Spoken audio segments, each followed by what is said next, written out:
Welcome back to a brand new episode of the MMA Beat. It is Thursday, February 23rd, 2017. Hello again, everyone. Welcome back. We've missed you. Sorry for leaving you hanging for the last 2 weeks. We've been doing a lot of things like that, but we're back, and this is great. And not only are we back, my friends, we're coming at you from a new downtown New York City studio. We've got I'm going to call it a transitional set. Yeah. This isn't the final version of the new set. It's a very nice and cozy transitional set. A new one is coming in April, so stay tuned for that. But for now, we are back. We've got a lot to discuss. A lot has happened in the world of mixed martial arts, as we predicted. So let's get right to it. Of course, I am Ariel Helwani. I forgot to mention that at the top of the show. That is Luke Thomas of SiriusXM and MMAfighting.com. That is the man in the hat, Chuck Mindenhall of MMAfighting.com. And that is the man in the shirt celebrating his son's 14th birthday today, Jeff Wagenheim of the Washington Post. Happy birthday. Hard to imagine Aaron. I'm old enough to have a 14-year-old Yes, son. it is. You're old enough to have a 40-year-old son. How old are you, go. by the way? 14. I feel like you wore that shirt when you were 14 years old. It's a little snug, It is. Yeah, but it's looking good. I had to, yeah. A nice shirt to signal this new era for the MMA Beat. It is so great to be here from our new studio. I'm so excited to talk MMA because a lot has happened. As I said, we missed the last 2 weeks. People are very upset, so let's get right into it. Big news, of course, the return of GSP. Now, there's a lot of angles here. There's a lot we can discuss, and we will get to that. But first, right off the top, because this is something I haven't heard discussed all that much, from a pure athletic standpoint, I'm not talking business, I'm not talking matchmaking, from a pure athletic standpoint, how do we feel about GSP returning 3.5 years after his last fight at 35, turning 36 in May? How do we feel about, one of the greatest ever coming back at this stage, considering how he left on top, champion, very rare in combat sports? Your thoughts? Yeah, and having torn his other ACL during his time off as well, so you have to take that into account. I'm going to be cautiously optimistic. We know the rule about ring rust. It doesn't affect all fighters all the time. It just affects most fighters most of the time. And a guy like Mayweather, who can take long stretches of his career off and come back and still perform quite ably, and Dominic Cruz as well, and so forth. You can see these super top-tier athletes can find usually ways around it. And a guy like Georges St-Pierre, who's been training consistently, yes, he's had some injuries, but even did what he called a test camp, which I'm sure wasn't quite as rigorous as a full camp, but nevertheless more than normal training. He seemed to think that was a boost in confidence. He obviously has kept up with overall skill building. So I think it's impossible to think he is actually better than he was before, like he said so. Yeah. But there's something to say that, like, how good were his performances at the end there, let's say, against Hendricks, when he was so mentally exhausted by the process? I wonder if we might see a relatively equal level, all things considered. It's just hard to say because it's such an unknown.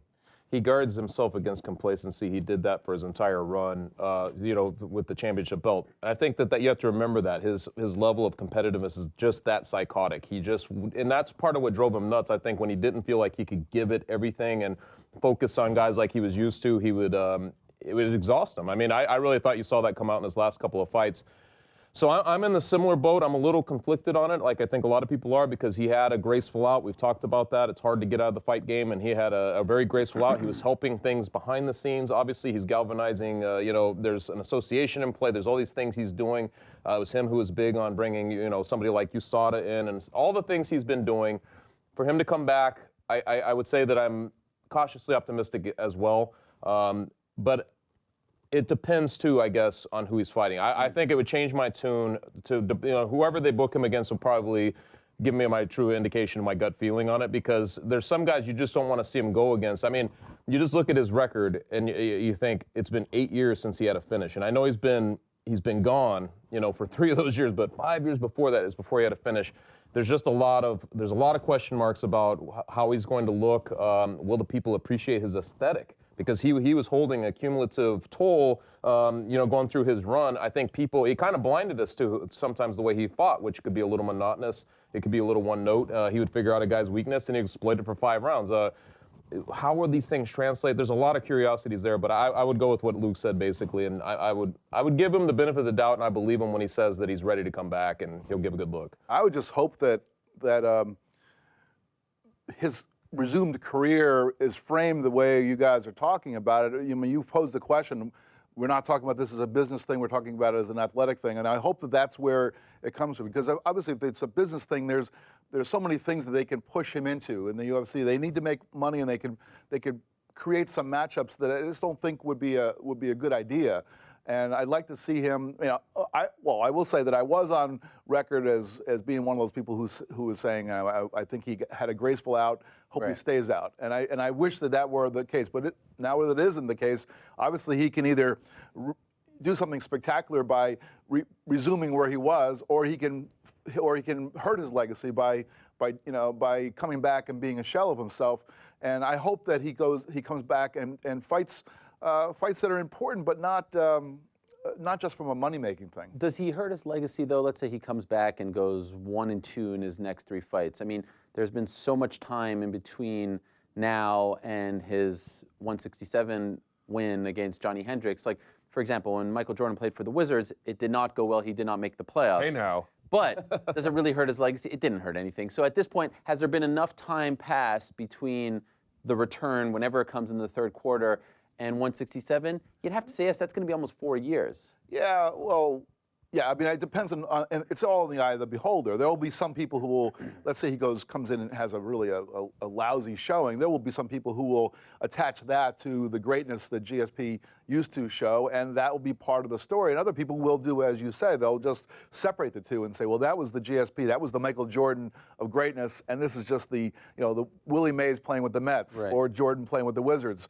Those are things that most people don't want to attach to the greatness, and GSP could end up doing that. But it's a little different because I don't know, like it's different when you can kind of visually see Jordan in a different uniform or Willie Mays in a different uniform. This is going to be the same looking GSP going in there, and Reebok if it goes uniform. Yeah, that's yeah, different. that's That what is different. I'm with you. I don't buy that it'll hurt his legacy. I mean, if you think about his accomplishment, this is not any old fighter, right? This is arguably the greatest ever.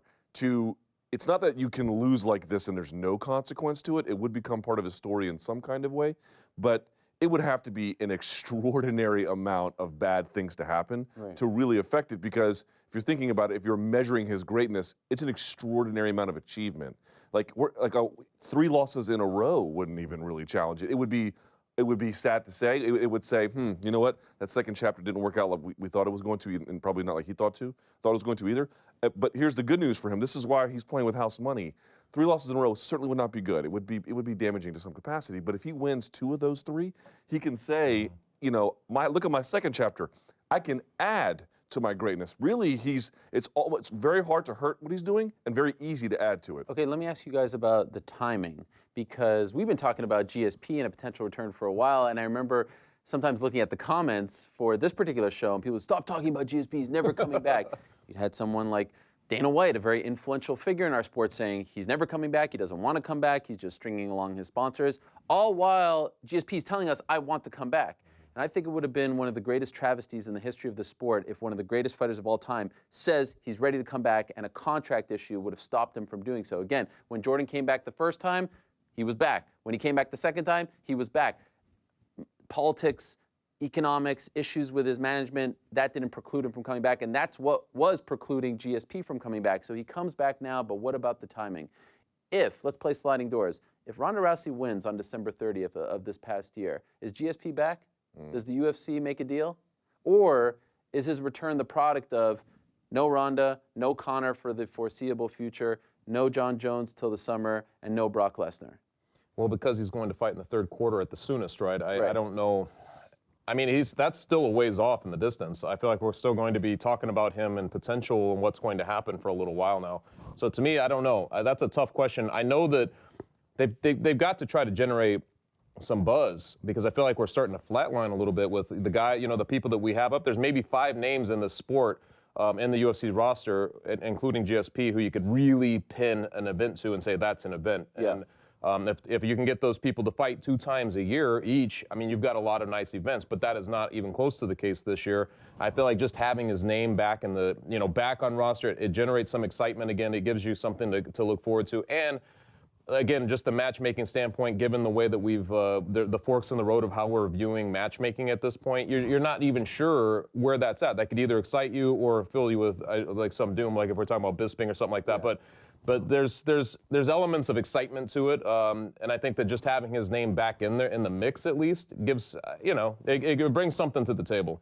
I would say that directly in response to your question that I would say that I don't know that he would be back or wouldn't be back, but I do think that those events definitely affected the UFC's willingness to bend a little bit more. I mean, Dana White's saying that GSP doesn't really want to fight anymore.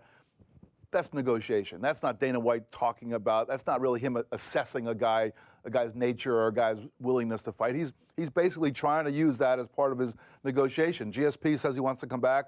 We're offering you this amount. We want you to come back under the terms that you already had. Well, it wasn't going to work out, so Dana, throws that out there. Now, Multiple times. Yeah, right. But then when Ronda Rousey, goes away and Conor McGregor steps away, suddenly the playing field changes. So we're not in the negotiating room. We don't know exactly how it transpired, but you just have to assume that because of these other events that happened, it just changed the playing field for GSP. And whether he would be back or not, we can't say definitively, but I would say that that certainly is a much better chance that he wouldn't be. It would be amazing if they didn't bring him back. I mean, at some point you would be like, what is going on? I think it would just be such a black mark on the new ownership. I don't know how easily they could overcome something like that. If you have a legend in this game saying he wants to come back and yet you're preventing it somehow, or you're not meeting him on some level there. And there's also the side of it with the Fighter Association. Yeah.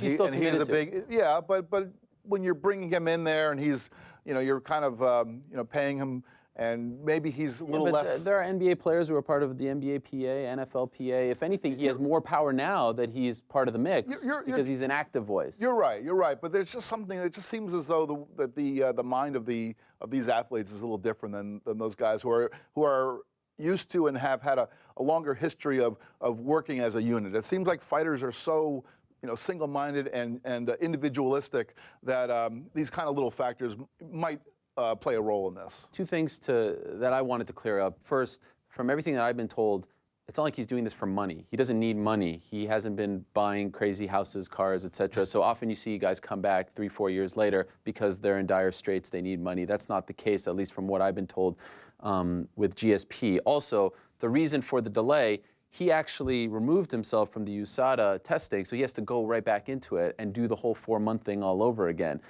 Once it was clear that a deal wasn't going to get done, all that time that he spent on it, almost 4 months, gets washed away, and he has to do that whole process. So that's the reason why he can't come back. Now, they could just waive it. They could, but they're not.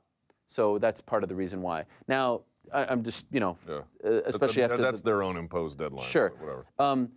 But how about, the way the deal got done? From everything I've been told, a very similar deal to the one that they had been trying to get for months, but they couldn't get it done. And then all of a sudden, Freddie Roach comes to the table. And what does this tell you? To me, it tells me that if Dana White likes you and wants to do business with you, he has great affinity for Freddie Roach. He's talked about him. He respects him. He's not going to be combative. A deal gets made in relative short order. But the CAA guys who clearly the UFC has an issue with, the association stuff, those particular managers, did the Gilbert Melendez deal. Rory went to Bellator. They were butting heads. But you bring in a Freddie Roach, he gets the deal done. Is that an issue? Shouldn't business be done, for the sake of the company and not with feelings involved? You get what I'm saying? Welcome to corporate America. Boy, I can tell you that is very, very, very, very, very common. There's all different ways, if you are an underling, to send a flag up the flagpole. There's all different manners of nonlinear paths to the top. There's all different kinds of ways the wheels get greased for some versus not others, where it's meritocratic or not. There's some ways where guys have invested relationships, and they can count on that, despite maybe who knows what circumstances are there. To me, obviously, Freddie's not part of the UFC machine, but he is part of the wider combat sports world, and so therefore, as an emissary, he carries a significant amount of weight. And I just feel like, we may look at it and be like, that seems so backwards. It shouldn't have to be this labored or bureaucratic or whatever you want to call it. But I don't. Deals get done in all. Look at how Mayweather-Pacquiao got done. We had Les Moonves involved, and he was sort of like a go-between between the two parties. Freddie Roach is Switzerland, all right. I mean, or something like that. He can sort of find a way to make things happen in this particular case, and it worked. I mean, there's lots of surprising elements to this. That being, Freddie's involvement is surprising, but that it took something like that to make it happen, find it very normal. Actually, small little factoid: the agent from CAA, Nick Khan, the broadcasting agent, was involved with Les Moonves in making the Mayweather-Pacquiao deal and in this one. So kind of had a hand in getting those 2 deals done. Boxing and MMA just like keep Coming meshing together. I wonder in what other capacity as well. Okay, so now let's talk about the big question. Who does he fight? Yeah. Where do they go with him? Because there is a theory that, 3.5 years, 4 years, by the time he fights, you might want to ease into things, maybe not go for the top guy in the welterweight or middleweight division, get a big fight like, I don't know, Anderson Silva, sort of a legacy fight has been talked about, but you're kind of easing, no disrespect to Anderson, he's not who he once was. Or you go for the gusto, you need a big fight, you put him in a title fight at 170, put him in a title fight at 185, he becomes a dual champion. Let's make the case. Let's finally decide if we're talking right now, we have to decide who is GSP going to fight in his return. You've been very vocal about not wanting to see the Bisping GSP fight. Yes. I've seen your tweets. Yeah. They're downright disrespectful. I'm joking. No, Okay, don't tell me why you don't want the fight. Tell me which fight do you want? I think there's a couple of decent ways you could go. I wouldn't mind seeing him fight the winner of Woodley Thompson. Okay. I would prefer it to be Woodley because there's definitely in the MMA fans' mind, it's a sort of good versus evil, which they could have done. They had a chance to do it, and they sort of passed on it. So that's one direction you could go. You could go direction of Maia. You could go direction of Anderson Silva. I would not prefer it at all, but I suppose I can't rule out the Conor McGregor fight, although that one carries a significant amount of problems. But any of those would be, anything at welterweight basically as a first run would be fine. If he wants to jump weight classes after that, I would have no issue with it. But just a comeback title shot at either of those weight classes. Do you feel comfortable with the idea of him coming back in a title fight after this long of a No, layoff? I certainly do not. I mean, I guess I could live. If you're managing him or coaching him, do you push for that? I mean, I don't know. I mean, Faraz knows him Sure. infinitely better than I ever could, and I trust his judgment. But at the same time, a lot of this, I think, is George being like, clock's ticking. I want to get into some big fights, and I'm sure he wants a little bit of money too, of course. And so I understand what he wants. And you can be like, this is a guy who's a company man who wasn't necessarily taken care of at the end of his first run. I can understand where he'd be like, I plan to collect. I completely get it. I'm not mad at any of these guys for wanting big fights. I just feel like as a consumer or as a media member, if you don't think that this is a good idea for whatever reason, you should say so about it. So I think, a guy who assiduously avoided middleweight, for him to get an automatic title shot there just seems, among a variety of other reasons, fairly incomprehensible. What do you think? It is complicated because even with Woodley and Wonderboy, if Wonderboy would win, I'm not even sure they would want to fight each other. And at this point, you wonder, I don't know exactly where his motivations are. I've kind of heard mixed things, like he wants to go for a belt. I don't know if he is, I don't think it's quite to the Rory level, like they have trained together. You're not even sure if they would do it. But I wouldn't mind seeing him go against a guy like Damian Maia, just because he's back there and he's waiting for his own title shot. And if you can't give him that, you give him the next best thing, which would be this huge fight. And I mean, what would be a better way to make a showcase than to do it against GSP? He had that less than memorable fight against Anderson Silva. Damian Maia has stood in there against such a who's who, and to me that would be like a really big fight in a stylistic and within the bubble way. But I'm not sure that that's how the new UFC is going to operate. And if they're going to go outside of it, I'd rather, because I honestly don't think they're ever going to get together the Anderson Silva fight unless they start focus on it right now. It just seems like that's going to dissipate forever. I'm not even sure how interested I would be in it at this point. I know I would generate interest. I feel like it's way too so far removed from where it was in the day. And back then it was like his wrestling versus versus the size difference and the striking. I'm not sure now where that. I'm not as excited, but. I think that would be a nice plan B if that's what, because you're never going to get it again. You're never going to get the conditions where it actually makes some sense. That's sort of where I'm at with this. I mean, I don't think you'll ever get it again, so I think this is the time to do it. I mean, you're right. It's not prime career Anderson Silva versus prime career GSP, but both of them are in a different form of twilight. We've got one guy who's been out for 3.5 years. We've got another guy who's been active, semi-active, but has not been looking like he used to. And those are two names that have been attached to each other for so long. Why not do it now? And I know we've talked about tune-up fights. It's crazy to think of Anderson Silva as somebody's tune-up fight, but in a way, if the alternative is fighting against a Woodley or a Thompson or even a Conor McGregor, it's something where he can ease back in against another guy who is cresting the hill and maybe over that a little bit. And it's I would think that I'm not really. I'm more into the competition side than the money making side. But I will say that having those two names on a poster, or those two faces on a poster, would not be a bad thing for the bean counters at the UFC. The Anderson Silva one to me is the most intriguing in a bizarre way, because I spoke to Michael Bisping yesterday. He's not particularly interested in a Silva rematch. And then GSP. Why would he be? Okay, fair enough. Yeah. Well, but GSP was on your show. Yeah. Alfredo Faraz was on your Yeah. show, and GSP? I mean, you know what I mean. Sure. And they're saying, McGregor or Bisping. Yep. They also don't want the Anderson Silva fight. Yep. To me, it's kind of interesting. Like, believe me when I say this, I am not comparing Mayweather-Pacquiao to Anderson Silva versus George St. Pierre. But what I would say is one of the reasons why Pacquiao-Mayweather may have done a little bit better than some anticipated, or why there was such a thing about it, was because there was a point which it tried to get made. Years went by where it failed and then abandoned and then was resurfaced again. We have something like that with GSP versus Anderson Silva. There was these years where it was tried to be made. And so I don't know what George wants. Ultimately, that's what matters. But I suspect that would do much better business than some people who saw Silva off the Brunson fight and think, no one really wants to see him. Not so sure about that. You're right. I don't get the sense that they want the Anderson fight for a variety of reasons. I get the sense that they want a title fight. And you mentioned, the Wonder Boy situation. That's a tricky one if he wins, of course, next week.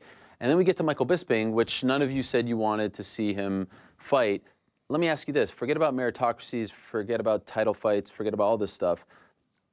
If GSP was coming back against a non-champion Michael Bisping, would we be okay with that?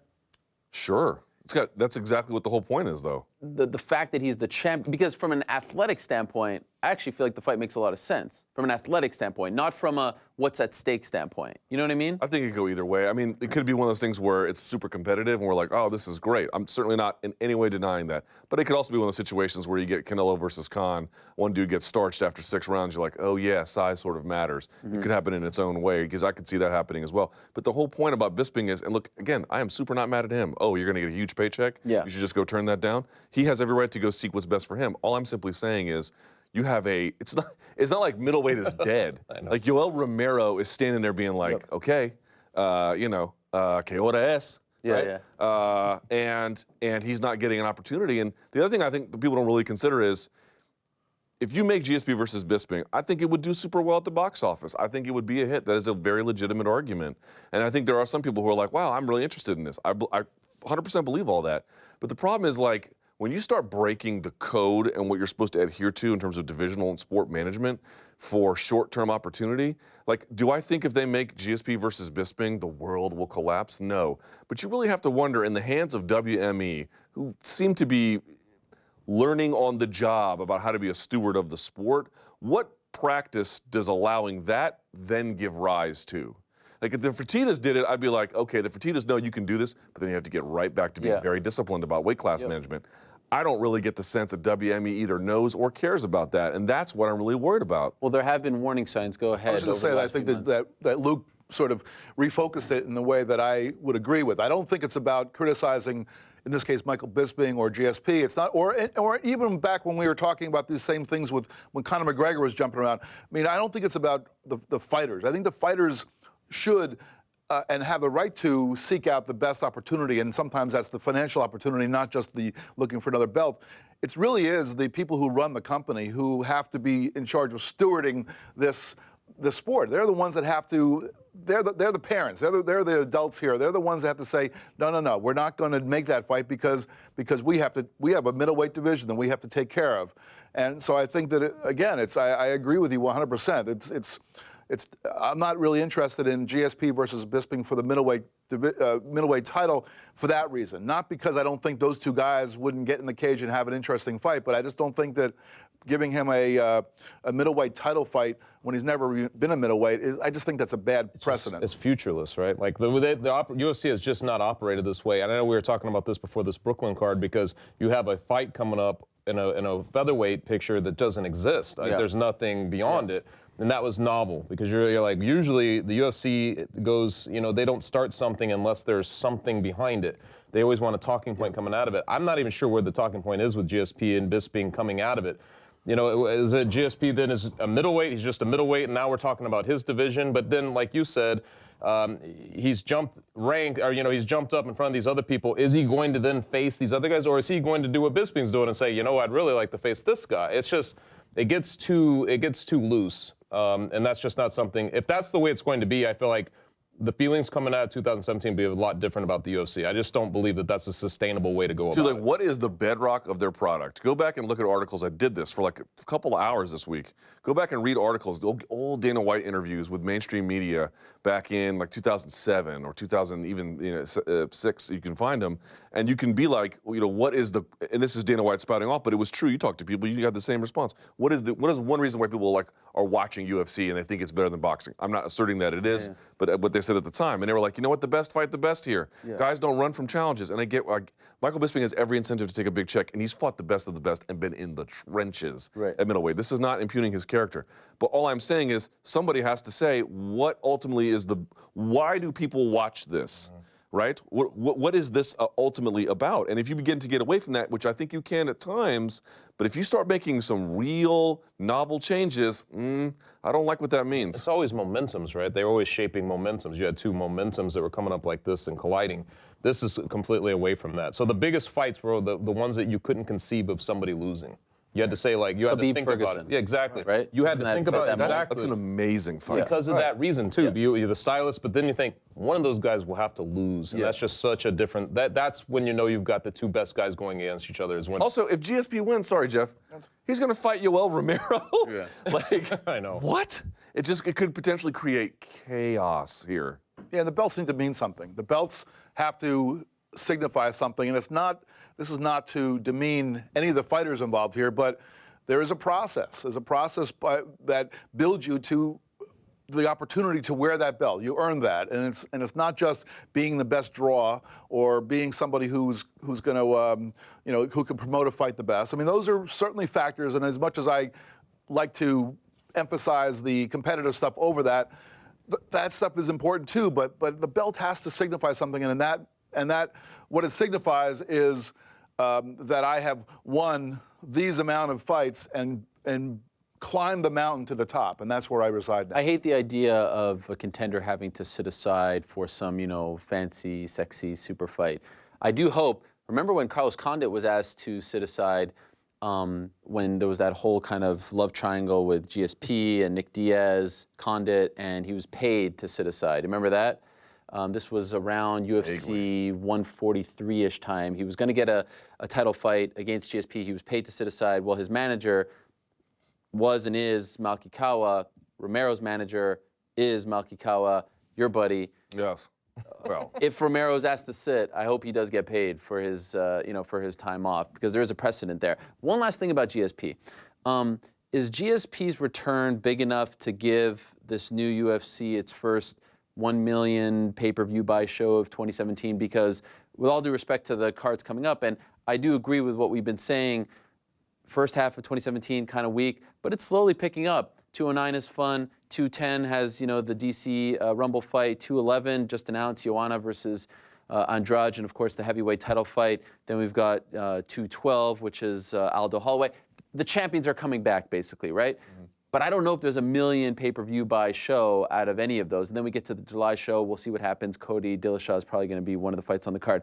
My question is, GSP returning, is that big enough for a million buys? Or does it have to be GSP versus someone who kind of, gets a rise? If there's anything that we learned from last year is, it doesn't really matter who's involved. It's really most important if the public deems there to be a conflict, Diaz-McGregor. So I'm saying Nick Diaz versus GSP probably gets a rise out of the audience. I don't think Nick Diaz is coming back anytime soon. I wish people would stop talking and inserting him into fights, because clearly he's shown no interest in fighting again. We need to kind of cool our jets on that. But GSP versus Maia, GSP versus Wonderboy, GSP versus Woodley, maybe because of how the public views Woodley. GSP versus Bisping, Bisping could fabricate. Basically what I'm saying is GSP big enough to sell the show out on his own, or does he need a foil there to really make this, that $1 million pay-per-view buy show that they're looking for? What do you think? It's a tough question. I almost wonder how much the game has changed in terms of that in those 3 years because you've had Ronda Rousey and Conor McGregor come in, which are completely different brand of stars. I mean, GSP had been around a long time. He had reached a certain height, obviously, to sell out 55,000 seats in Toronto and everything like that. And there was no story with Jake Shields there, other than maybe that Of course, he was going the to best. Toronto yeah. was There was no big part of friction. that. Yeah. But it's just changed in terms of who we think is a transcendent star at this point. I feel like those two came in and really just made us look different at this. Now, how does that translate though within our bubble versus the outside wanting to watch that? I don't know. To me, GSP, he has a name, but I don't know if it's a name that would carry him over like that, especially if it's against like a Damian Maya or something like that, to Wonder Boy. I don't know if it would reach 1 million. I'm not a big guy on the numbers, but I just don't think so. It's kind of like the Sports Center test, right? When Conor fights, when Ronda fights, regardless of who they fight, it's all over Sports Center. But I was kind of, looking a little bit. I wasn't, glued to the TV set. But when his return was announced, it wasn't, on the rotation. I mean, you know what I mean? So if there's that conflict, I feel like it will get the Sports Center. Partially too, like just. And that kind of leads to the $1 million. Talked about. It's not like when you're talking about Ronda Rousey, we were talking about her in Mike Tyson terms of. It's not so much the drama was how fast she was going to feast on this person. So that was like its own strange thing. Everybody wanted to tune her in for. Conor McGregor is just this bombastic Irishman who also puts people away. He has good fights like that. GSP is one of those guys. I wonder always with this gap if we're going to look at him the same when he comes back in terms of just the style alone and what he does, and will that generate that kind of excitement just on that level? You know what I mean? Because like I mentioned off the top, I mean it's just he hasn't exactly been going through people in the same way. Like he might dominate a fight, but a tone was set early and it was carried through 25 minutes, and I don't know how much that will translate beyond the first fight. Maybe there'll be bigger buzz on the first fight, but beyond it. The time does a lot of different things, and ring rust is one of them. But it's also forgetfulness. People don't remember who somebody is. I mean, I don't think the diehard fans are going to forget who GSP is. But just think of all the people who weren't even much of an MMA fan at all, say 3.5 years ago. There are people who became fans because they saw Rousey, because they saw McGregor, and they became diehard fans. If they, you just think about the numbers that are being generated in Conor McGregor pay-per-views. You got to figure some of those people, a significant number of those people, were not even serious MMA fans back when GSP was doing his thing. So that you got to factor that in. It's a different landscape. Yeah, a lot has changed. Only the McGregor fight is $1 million plus for GSP. That is it. Not one of the other ones will touch $1 million. Not Bisping, not Silva. Sure. None of them will. In fact, I don't think they'll even come close. I think he'll probably be in the 600,000 to 700,000 range, which is still a tremendous win. I think this is what I understand. I think if you're WME, what you need to think is, let's think about how many fights we might get out of George, 3 or 4. How do we maximize those 3 or 4 for an aggregate total of the maximum amount value? Not what's the first fight out of the gate we can break out with the most amount of buys. Though the first fight is special, right? You can't mistreat it, but you don't want to overtreat it either. Okay, let's move along. Friday was a really good day for the UFC. Not only was it officially confirmed that GSP was back, also they got Chris Cyborg back. USADA announces that she's not punished, and she applied for this retroactive TUE. She was taking a banned substance. She did not actually notify them when she took the test of the banned substance, but according to USADA officials, once she was alerted of the provisional suspension, she gave them all the medical information, and their committee deemed that she was not doing this for performance enhancing, that there was a medical reason for it. She had the paperwork, the doctor signed off, et cetera, et cetera. What we need to know is she's free and clear. So this is great. They got Chris Cyborg back, and hopefully we could see her fight for the belt. Do we have an issue with the way this whole thing went down? I mean, we could talk about, guilty until proven innocent, but really from a USADA standpoint, they come out, they say that, she's provisionally suspended, and then retroactively she tells them, no, these are the reasons why this was in my system. Is that good? Or do we have, are there red flags that come up, basically, is my question. What do you guys think? The first time they've ever done this. They've never granted a retroactive. tough. In the UFC. Yeah, that's what I'm talking about. It is tough because you know how it works. First impression is what lasts, and obviously she has a record. She was in trouble before for PEDs, so this one I felt like was a weird perfect storm for when this happens. There's a lot of people just basically accusing her, and that's it. Yeah. It's just over, and it doesn't matter. Even now, I can guarantee you those same people are still on the same bent because it won't matter. That's just the way they have her pegged. Maybe they had her pegged that way the whole way anyway. But it is weird. I don't know how they could fix it though, because I know I did listen to you talking around the MMA Hour. I don't know how. I don't know what you could do differently. You have to know why this person is out of commission or being taken out of commission. You know, so there has to be some kind of there has to be some. USADA has to communicate and make it very public as to what's going on. But I don't know. That's a tough. You feel like there's got to be some language there that's like they got to start to ease that a little bit. Like, hey, there's investigation, and I don't know if that would change anything, but it just to me it feels like this one particularly perfect storm given her who she is.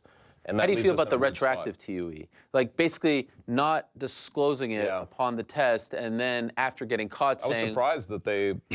Yeah, I suppose. I was surprised by that. I mean, out of all of this, I'm very surprised by that. What a weird out of sequence thing this has all been. Because if you just like have it, if she just passes, if they give her that beforehand, before UFC 208, we have such a different talking point and everything else. All of it, the sequencing, the fact that it's retroactive, I find all of it is a little wacky. The guilty until proven innocent part of it, I always hate it, but I also recognize that that's kind of the way our culture operates. If the police came walking in here right now and handcuffed Chuck and took him away, everybody would see that and they'd say, "What he committed a crime," and then tomorrow morning we find out that it was a mistaken identity. It was actually Luke who committed the crime. Right. And now Chuck's reputation has been shattered. Could have said something. But that's That's just the way it works. Yeah. The time when it really bothers me is when somebody ends up losing an opportunity or losing money because of it. Like when someone gets taken out of a fight. Yep. Now, if Cyborg had accepted that was it February 28th, the fight in Brooklyn, if she was part February of that fight, the February 11th fight in Brooklyn, if she had accepted that and then had to be taken out because of the USADA testing, and she lost money because of it, I would have a different opinion about it because it would be very clear that she lost something. She already had said she wasn't going to take that fight. Although she did say she lost sponsors as a result. And money from events. Yeah, I mean, so there is some loss. hit, I mean, yeah. it's just, I guess, is when I'm looking at the thing that's most visible to me, and those are the things that bother me. And it's that kind of thing that I see. And I don't know where USADA can, what they can do to make this better. We've seen some other examples where they've announced these results that prove to later on not be accurate, and somebody's reputation already gets shattered. There's got to be a better way of doing it. We don't want people to be cheating and getting away with it and getting their fights anyway. But we don't want people to have accusations levied against them and then and then lose money because of it. So. Oh, you know how I feel about it. I mean, come on, what a joke. What a total joke this whole thing is. You're talking about the retroactive? No, I don't care about that at all. Are you kidding? That's well within the rules. She used the rules to her own advantage. So what's the Good. joke?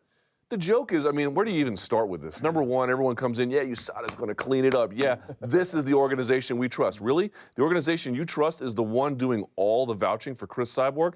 Wonder how that feels if you were the one cheerleading, thinking this was all going to blow up in her face because now the adults were in the room. Well, the adults in the room are now her advocates. So what does that tell you? Number two, it doesn't matter what Chris Cyborg does for the rest of her career. She has a scarlet letter, period. There is no amount of exonerating evidence she can ever present. And is she at fault for that to an extent? Yes, she is, for what she tested positive for. And of course, at a minimum, we know she was negligent about this Spiractolono, whatever the hell it is, right? The diuretic. Right. At a minimum, you could say she was negligent about that. Maybe not necessarily unethical, although I'm sure some people will draw those conclusions. It doesn't matter. There is going to be a cadre of fans. When she wasn't testing positive, what were they saying the whole time? She's cheating under the nose of USADA. Really, the ones you say are cleaning up everything? She's just sort of having her way with them, apparently. That's how inept they are. She can just do that. I guess you don't think very much of USADA then, right? So then she does this. Then this process gets broken down, but she uses a right that any other athlete in that circumstance has the right to do, and she was exonerated by medical professionals who said the amount she was taking, the dose was so low it could not have had a performance-enhancing effect, but still retain a medicinal effect under her doctor's supervision. Eat it. Sorry. If you're a Cyborg hater, this is a terrible news for you. And more on top of this whole thing about like what USADA can do, I have an idea. Accept the fact that anti-doping and privacy are like this. They do not get along. And if you believe in anti-doping, you have to say to some extent you have to give up privacy, right? Frank Yeager was saying he had Yeah. to urinate while someone admired his Defecate, not defecate, urinate. whatever. Someone was admiring Even his worse. genitalia and everything else in between, right? Must have been a sight to behold. Yeah. That is, I think most people would agree that, and there's a debate to be had about that, about what kind of privacy you give away in favor of anti-doping. There is no debate about that. This was forced on the fighters, and I think what they might say is, you can go public with this when this is over, and not until then. And if a fighter has to be removed from a card as a consequence of a potential violation, then you just say for undisclosed reasons. But fighters, I'm sorry to tell fans and everyone else this in the community, they are entitled to some privacy protections, and these rules were written in strict contradiction to any privacy rights by athletes. I am glad that Cyborg has moved on with this. I am glad she has persevered because she has used the rules to her advantage and she suffered as a consequence. This is not about Cyborg. Everyone keeps saying this is about Cyborg. This is about the next athlete who's going to get hemmed up with a potential violation. All their peers are going to come out and murder them on social media. For the rest of the time they compete, they're going to be subject to steroid allegations. Any potential sponsor is going to know that, and then they might come back and say, oops, we goofed, sorry, nothing's wrong. That is outrageous. That is totally outrageous. USADA didn't do anything wrong here. Because Yes, they did. That should not be announced until you know there is something. Here's What the is a thing. potential violation? Here's the thing. That's the UFC's decision, not USADA. USADA, who oversees... They are both party to this, and there are other USADA organizations that USADA services where this is not allowed. USADA, who oversees Olympic testing, Yeah. doesn't announce provisional suspensions. Right. So why do they do it with the UFC? Because it's the UFC's decision to be I transparent. understand, but they are party to this. If they felt like I mean, if it's the UFC's decision, it's not USADA that comes out with the statement. It's the UFC. USADA does not get to act like they're acting in a ethical vacuum.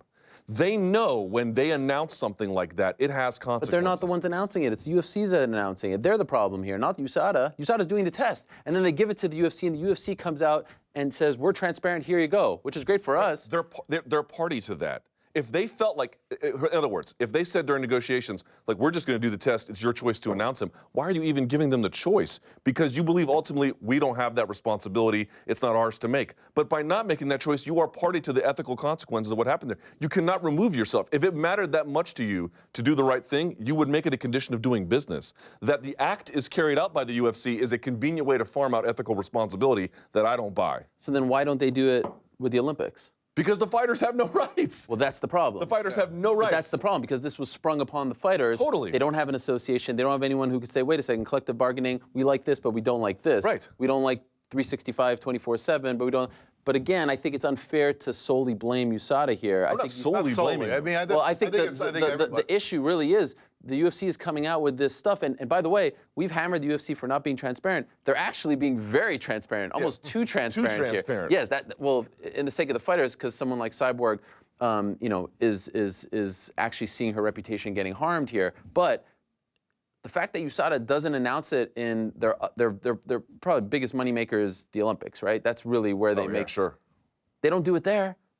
I'm guessing. I mean, we could ask Travis Tigard, but I'm guessing they probably don't want the UFC to do it here, right? Why would they? I can't speak for USADA. Why would they if they don't do it in the Olympics? The point is, the UFC said, look, Lorenzo Fertitta, I'm going to sign this. We're going to be clean, blah, blah, blah, blah, and then I'm going to sell it for $4 billion. They could not care less about the rights of the fighters. They were just doing it to make the sport, to say that we are the cleanest sport, we're That I doing can this, that, and the believe, other, yes. to shut up the media. They say all the time, oh, you guys were talking about TRT all this time. Yeah, because we wanted to see a clean sport. So here we go, there's a clean sport. But if the fighters had a say in the matter, if they had someone representing their rights, they would have said, wait a second, could you not announce this until we've actually gone through the whole process, because you're ruining our reputations and you're taking money? The UFC doesn't care. This is great for the UFC. The UFC is telling the world, look, we are clean, we are doing everything. But for Cyborg, for, I don't know, name Yoel Romero, this hurts them. Tim Means, this all hurts them. Every time there's one That's of the those, real moral to me, is that the fighters have no say in the matter at all. USADA, look, I know there are issues, but I feel like USADA is not at fault here. They're the ones doing the thing, and sure, we can say certain things about them, but they're not the ones announcing it. It's not up to them. It's up to the UFC. More so, yes. Fair. I say, see single that a time there's lot. a People say press- USADA, but it's really the UFC that comes out with the press release. USADA only comes out with the release once the whole thing is done on their website, like they did last week. Right. every press release that says that the UFC, it's always the same boilerplate press release, and it always says we've been informed of a potential violation. And when I see that word potential, I always think, well, there's always everything is a potential. You can. It's like it'd be like having Herb Dean in the. It was kind of like Herb Dean saying, well, I don't know if you're near the cage. If you grab that fence, you're going to be in big trouble. Like, well, nobody's really grabbing the cage right now. But now you stand up. Like it'd be like warning fighters about things that they haven't even thought of doing yet. It's like it's kind of. The word potential in there is very disturbing to me because isn't this one of those rare times where it's good for us, the media, and really bad for the fighters? It's not necessarily good for us because then we end up having a story about some fighter who may or may not have violated the rules. Sure, but don't we want to know everything? You know what I mean? If we find out after the fact that the reason this guy was pulled was because he was on anabolic steroids, we're like, man, we should have known that, or he did this, that, To me, transparency is great. I wish they were more transparent. Tell us how many pay-per-view buys. Tell us the real salaries. Tell us the real purses, the real bonuses. I don't want to be party to career. No. Of course, I'm not advocating for it. Malfunction or something. But this is one of those times where more information is good because you want to know what's going on behind the scenes. But you feel for the fighters because ultimately they're suffering. It puts a little bit of a responsibility on the media to treat this information with some degree of sensibility and say, well, this person has potentially violated, and we have to make sure that every time that report comes out, we see the stories come out that include the information, and how often does a headline not necessarily reflect that it's a potential violation? I mean, these kinds of things are really important. But like the media will shield things from the public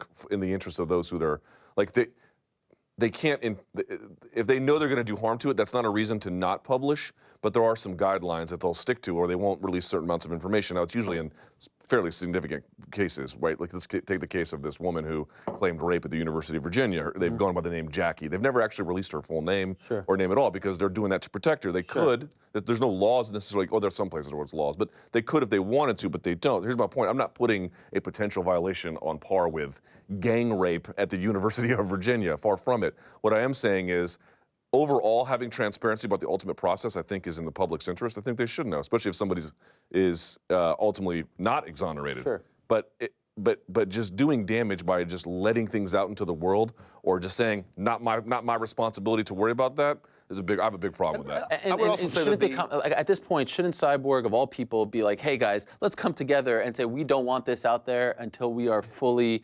vetted? It's really on them. I mean, how many fighters have you seen actually express some concern over this publicly? Fighters browbeat each other about USADA. They don't do anything about. How many fighters have said, you know what, guys? Why are they coming out with this before they don't do it? Because they don't think they're ever going to get hemmed up. Yeah, maybe. That's the problem. How about having this process? How about streamlining the USADA process to the point where what today is a potential violation can be determined to be real or not real within a shorter period of time, instead of having this thing hang out there? Because, face it, when someone is reported as having a potential violation, the word potential becomes invisible to most people out there. Right. And so, but it's a real word. It's a real condition of that report.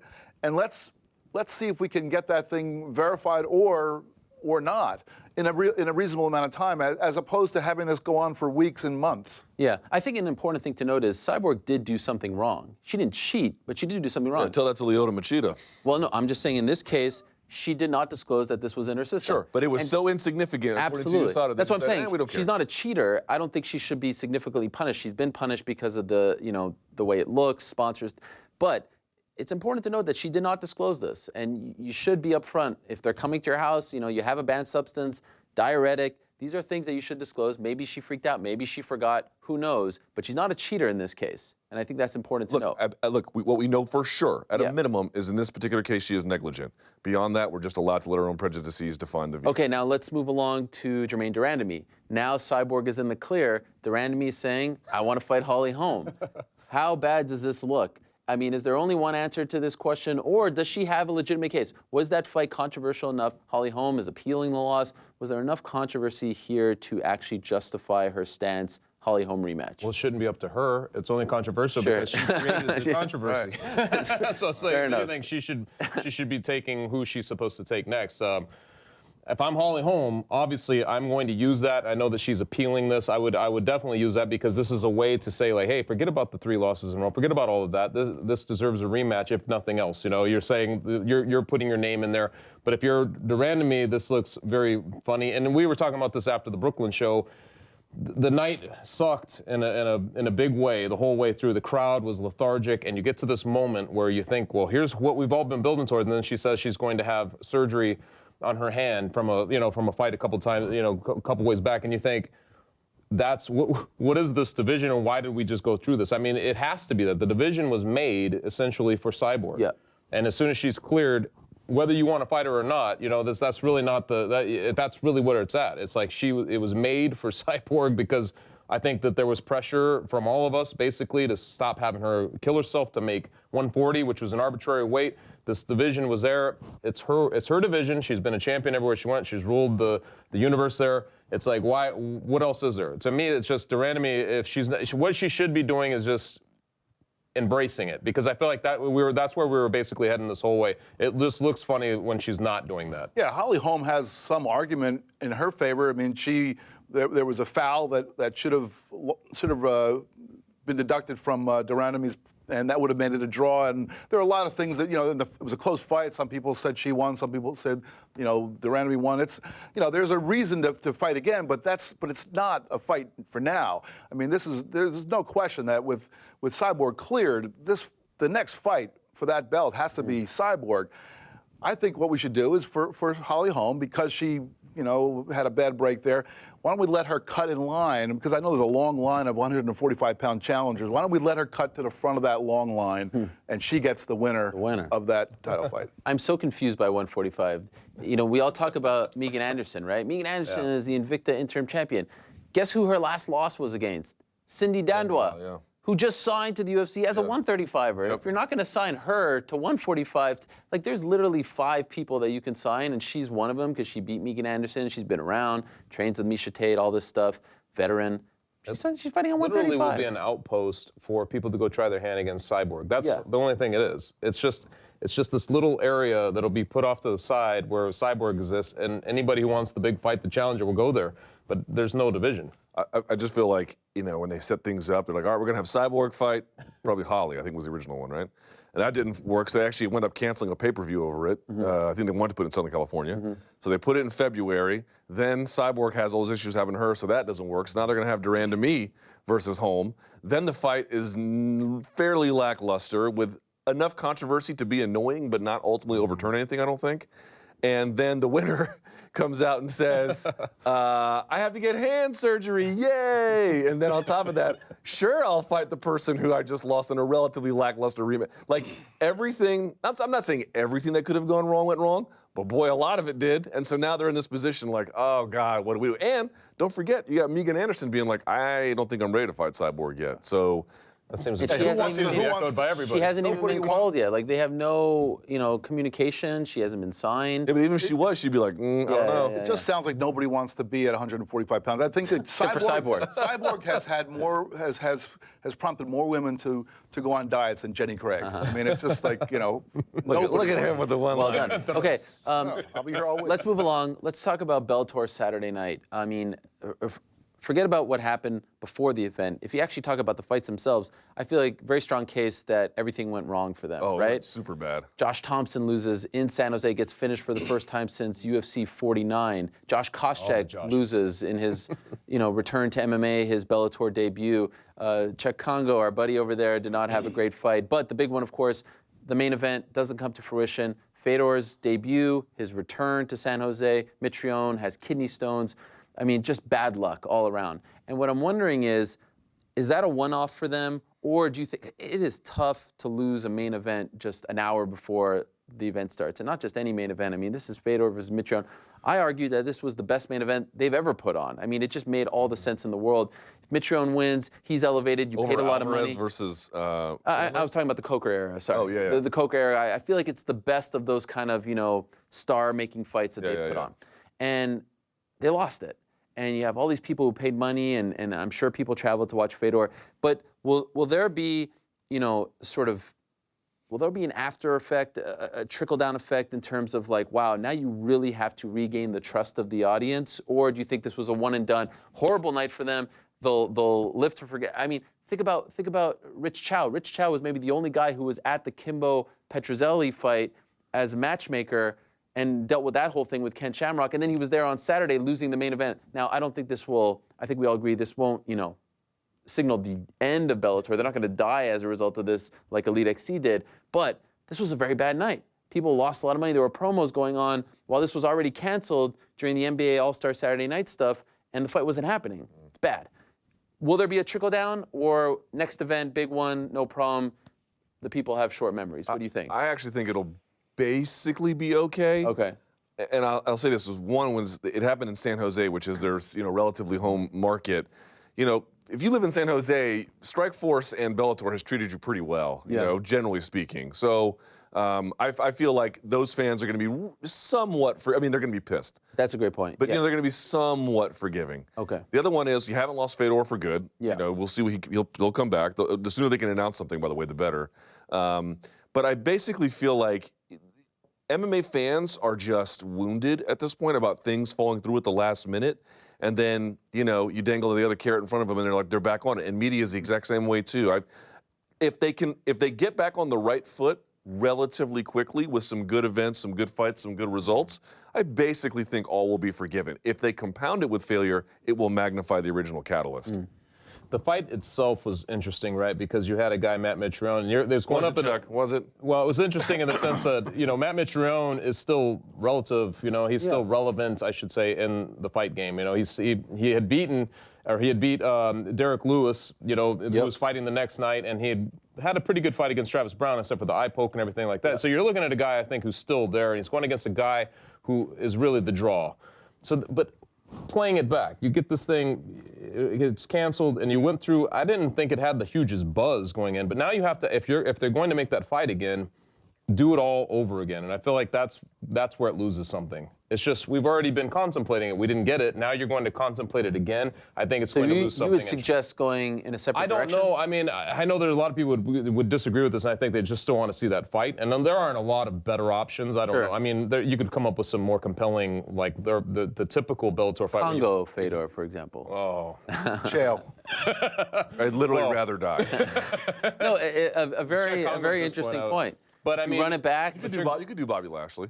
Fair, but I mean, I think that there is something to contemplate there. Do you run it back and make us go through the whole process, or do you? That's the exhausting part of it. Right, you just think like, oh, we were there because you went right up to the 11th hour this time, and then all of a sudden it's gone.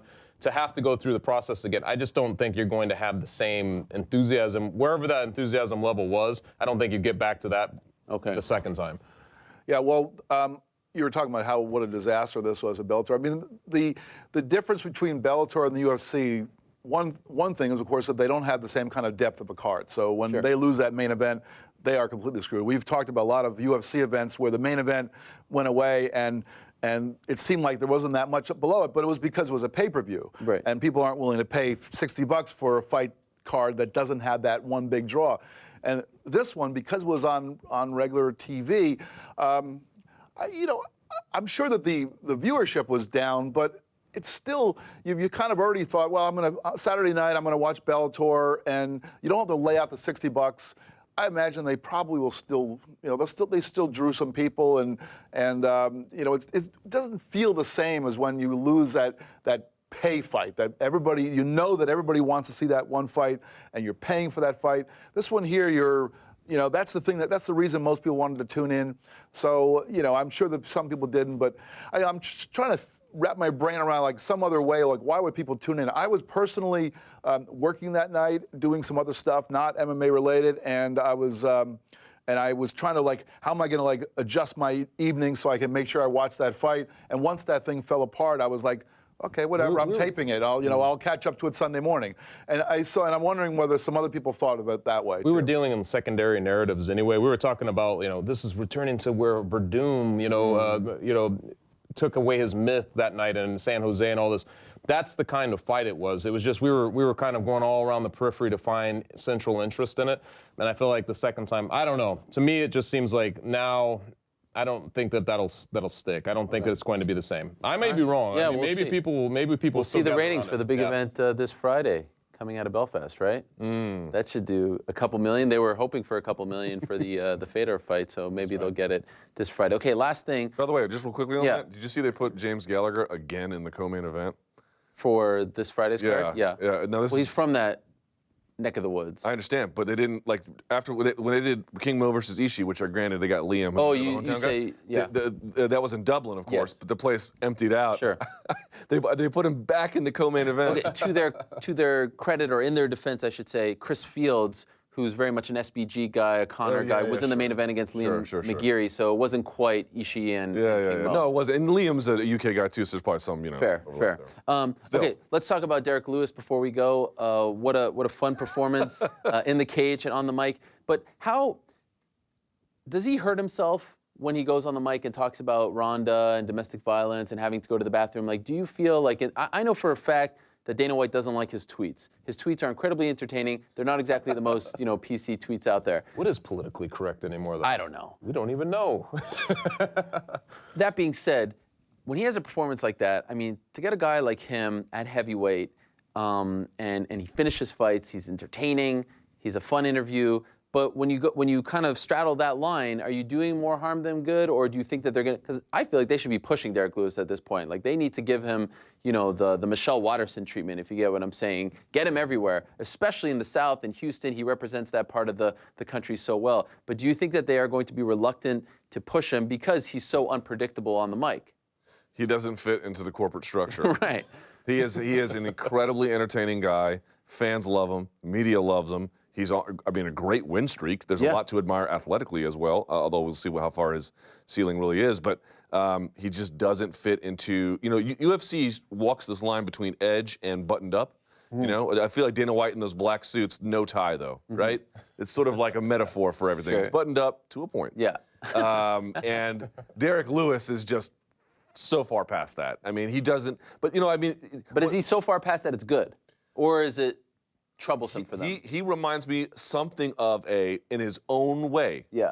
something of a heavyweight Nate Diaz, where he just says things that the fans immediately respond to Yeah. and adore. And some people did have some issues with his domestic violence stuff, but easing a flatulent out to adjust his belly pain. I mean, they may sound juvenile, but there are fans out there who they see these like, how did you feel about this fight? Oh, this was a great time, blah, blah. yeah. And when they see Derek Lewis again, they're talking about taking a dump or whatever, they're like, you know what? That's my guy right there. And Honestly, UFC can't make use of that. Sure. In a weird way, that's where he crosses the line. It's like the levity versus, because there's been plenty of fighters who've come up under his kind of, he's had to overcome a lot in his life. And if you even look at the domestic violence stuff, he grew up in a home where that existed.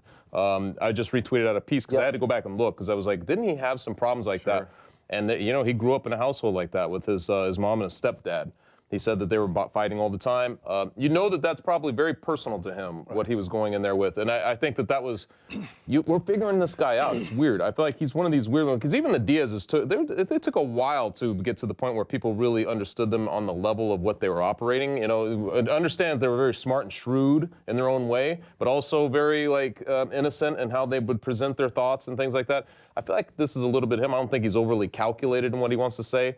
And a lot of it is truthful. The guy spent 3.5 years in jail, in prison. You think he's overcome all these things and he's in the spotlight. I feel like you're just now seeing what he's. And he even told me back in the day, he was like, he only thought he'd fight a couple times in the UFC. He didn't really want to do this. Yeah. And all of a sudden, here he is on a 6-fight win streak where he's finished 5 guys. And you think that is the perfect guy to be marketing. But I agree. It's an edge where it's very odd because you're like you feel uncomfortable, and so what direction he's going to take it. But to me, it's compelling. So far for him, he hasn't done anything wrong in my mind. I enjoy watching him. I enjoy watching him fight, and I love even when he's on your show. He's very funny, but he's got a very solemn seriousness behind it all. Yeah, well, uncomfortableness versus comfortableness.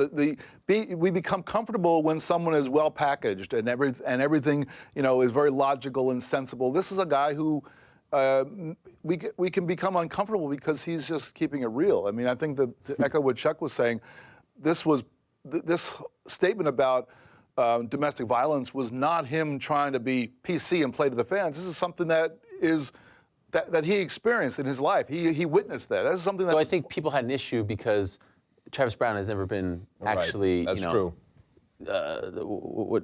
Charged with domestic violence. I mean, he was accused, but so there's no, if there's saying, oh, how dare you. But That's what the critics said about what he had to say. That's fine, but this was not Derek Lewis saying, hey, this guy, they should have come here and locked this guy up because he did something. There, the legal system dealt with or didn't deal with him. And this is a guy who's saying, I've seen this happen and I'm dealing with it my way. And I respect that. I actually, when he said that, I thought, good for him. Do they do Ngannou versus Lewis now? That's what everyone's asking for, or is it too soon? Do you keep them apart? Ngannou's getting the push, too. He is getting the push. 209, the right after He's getting the media Michelle Watterson push. He really is. It's kind of crazy. Which, by the way, never put those together. we criticized the UFC a lot. Not yet. Well, let me just say, we criticized the UFC a lot about certain decisions, and we've talked about booking guys in certain places. What they're doing lately, the Khabib thing in Brighton Beach, Watterson's media day in Park Slope, and Ngannou's getting his own media day next week. He has nothing to do with the card. This is actually quite promising. This is great. This is great. They're actually pinpointing people that they want to push. This is what we've wanted. Yep, and I think it's smart, and I think a lot of the media will certainly go. It'll be well attended, and I think people are generally curious, to the point I think he made, to learn more about Francis. There's a lot we don't know about him, too. I wouldn't match Ngannou and Lewis up just yet, but I'm not like you. I think there may be partly because of the timeline. Yeah. Ngannou probably is going to be ready before Lewis is. You think so? Well, Lewis is like, I don't want to hear about a fight Fair for enough. 3 Yes, months. yes. He's going to be playing video games or something, right? God bless him. does that now. So I don't. Yeah, well, maybe things change, but let's assume the timelines don't work. I still think they're only one fight apart each before they are on a collision course. Okay, let me quickly ask you guys this. I know we're running out of time, but we have been off for the last couple of weeks, and I'm really curious to get your take. Brock Lesnar officially retired last week, right? He notified the UFC that he's done. And we talk about the legacy stuff a lot. He came back, 1 month's notice, fights Mark Hunt, pops twice, right? I mean, it was a pretty bad look for him at UFC 200, got paid, and who knows if he'll ever pay his fine to Nevada Athletic Commission. Did what happened in July ruin his legacy? Because I've always said Brock Lesnar is a Hall of Famer, in my opinion. This is before he came back and he retired, but what he did in a short amount of time and how he took the UFC by storm and the pay-per-view draws and all that stuff and winning the title, I know he was kind of put in that spot, didn't necessarily earn it. It was remarkable. Yes, if there ever was an MMA Hall of Fame, I'd vote for him. But I gotta say, I am left with a bad taste with how that whole thing went down. I know he's not the only one who was involved, and I know that they kind of, cut some ties or cut some lines for him to, fight at 200. But it just feels like if there was one time where the legacy actually gets hurt, this is the time, in my opinion. What do you guys think? It was a significant amount of damage packed into one short order, and I think it feels fairly fresh, and actually it's not even over. The Mark Hunt lawsuit is ongoing. So I think there's part of it. For me, I would not vote him into the Hall of Fame, so this is not necessarily... Even before? No, not before. Winning a title with the way he did it was so impressive, but it's not automatic qualifying for me, even though I've mentioned before I can attribute my career to him doing this full time. But so for me, I share that that was a terrible, talk about a bad second chapter. Whoa, that was really bad. Yeah. Just from a public relations standpoint, but to me, it's not necessarily disqualifying of something I never thought he had. Okay. What do you think? Yeah, there's a lot of factors that go on, but he wouldn't be a Hall of Famer in my mind. I mean, he does, and it's crazy to think. Is it but he because still of this? holds- You say that? I probably wouldn't have had him there anyway. I know what you're saying because, like you were mentioning, he had a huge, huge impact. Just having the pay-per-view record for so long by being on that first 100 card. Some of those victories were crazy, but then he had his bout with diverticulitis, and that took him out. You're not sure to what extent, but he was only something like 4-3-1, and with the one being a very glaring, ugly thing now. But it's not really, if you're really looking at the whole big picture on him, I just can't see it. I know it's a young sport, and you want to kind of award people who had seismic moments in the sport to kind of bring it to up a notch or give it more spotlight and stuff. And he certainly did that, but I just don't think that his body of work was big enough, honestly. And he, like you said, he's very impressive. He was a specimen to behold and all that, but I just don't think he did enough. Yeah, the late great George the Animal Steele is a Hall of Famer. Brock Lesnar, no, not for me. Four UFC victories, That's not a Hall of Fame career for me. Yeah, I don't know. I just wonder about the impact. Speaking of sliding doors, if they would have kept Conor on that card, if he didn't skip out on the whole press conference thing and he would have headlined 200 against Nate Diaz, I wonder if they would have gone to Brock Lesnar. Like, that's one of the great sliding doors things. It felt like such a hotshot deal. Come in, we get the okay from WWE. We'll, wash our hands of the USADA stuff, do whatever we want, we'll turn a blind eye. Kicks Mark Hunt's ass and then leaves and shows no remorse for it whatsoever. The whole thing just leaves such a bad taste in my mouth, and then when you couple in the John Jones stuff, like that 200 to me is one of the, if we want to talk about black eyes on the sport. And then you add, 24 hours later they announce, hey, we sold it for $4 billion, and all you people who just worked your ass off for the last week to try to save this event, here's to ya. What a strange day that was. Well, you're really ending on a high note here, huh? I'm just saying, he represents all of that to me. Yeah. The way that Brock whole thing. Lesnar? Yeah. I mean, he didn't fire those people. I mean, No, but I'm saying, look, they put him on the card. It was a big deal. Who knows? Maybe the return of Brock Lesnar told WME, look, there are stars here. Brock's back. This company is worth. Make no mistake about it. GSP coming back to tie this whole thing together is great for everyone involved, including the UFC, who's trying to sign a new TV deal very soon. And when you don't have these people involved, who are you telling Fox, ESPN, Turner about? Who's on your little package? It's not Ronda Rousey anymore. Who's on your deck? It's maybe not Conor for a while. It's GSP now. That's great. It's not Brock Lesnar. So, who knows? Maybe that was one last, chip in their favor. I don't know. The whole thing just kind of leaves a bad taste, as I said. And I feel like I'm not a fan of the whole, your last impression hurts the entire package. But in this case, it kind of does hurt the entire package, at least for me. well, also, if he had done that stuff halfway through his career and then come back and had a second chapter that was redemptive, Yeah. he would still have the exact same amount Sure. of different events Yeah. like that, but the order of them, I mean, the way in which he does it at the end, if he was being considered for the Hall of Fame, they're going to be like, not for a while, buddy. Frank Shamrock might get in Sure, before that you. is true. The good news is there is no Hall of Fame. I mean, Yeah, an MMA Hall right. of Fame. Yes, of There's a course. UFC Hall of Fame, but it's under different kind of guidelines. I'd love to see it one day, but I don't know when that day is going to come. All right, we are done, out of time, ending on that very high note. What a great way to start this new era off in our new studio. So happy that you joined us on this Thursday afternoon. I do have some bad news. We are off next week, but it's kind of good news. It's because Luke and I will be in Las Vegas for UFC 209, and quite frankly, we don't trust Chuck No, you and don't want to hand Jeff the keys to running me. this ship by themselves. I'm sorry. Sorry, guys. These two dullards We'll can't be handle back it. there typing. But the good news is we'll be back in 2 weeks, so it won't be an extended layoff, but we will be out in Las Vegas covering the event. Hope you'll join us then. For now, we'll say goodbye. Again, thank you so much for watching. For Luke, Chuck, Jeff, I am Ariel. Enjoy the fights this weekend, and we'll see you in 2 weeks.